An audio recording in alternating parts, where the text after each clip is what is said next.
I just think, with every possession, I've been saying it for a week or so now, with every possession, he's going to just grow and grow.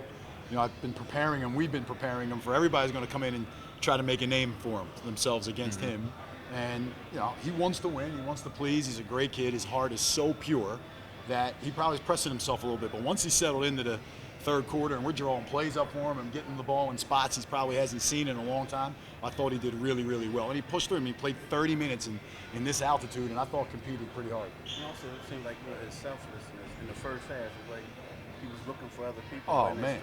Even on the game, with 13 seconds left, TJ throws the ball into him. We're saying, we can't call a timeout and get a better possession than him on that left block onto the middle of his right hand, and he kicks it out. It's just who he is. And, when you go 4 for 21, it doesn't help him, right? So, but he's at least looking, and I think we've been talking about it all week. His selflessness is out off the charts. Now and into the regular season, how much of his play is going to depend on handling those expectations? Like you said, everyone's coming at him.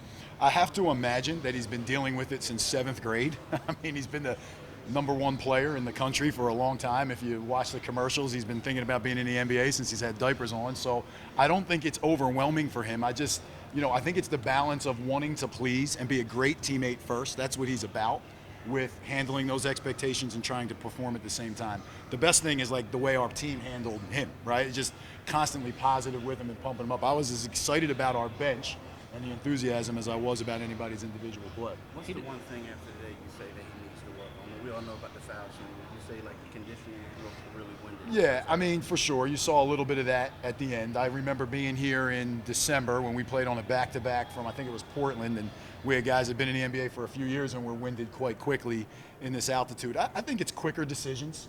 I think it's understanding where the rotations and the double teams are, angles, where he's got to get the ball against these type of players, and scouting reports and all those things. But they're going to come time after time after time. Defensively, seemed sound. Man, I thought pretty well. He's moving, guarding multiple pick and rolls. He had a great verticality there in the fourth quarter. His communication, I don't know if you guys could hear it. We could hear it. So the things that we're emphasizing to him in terms of his overall development is outside of just offense. It's also his defense. I thought he concentrated on that.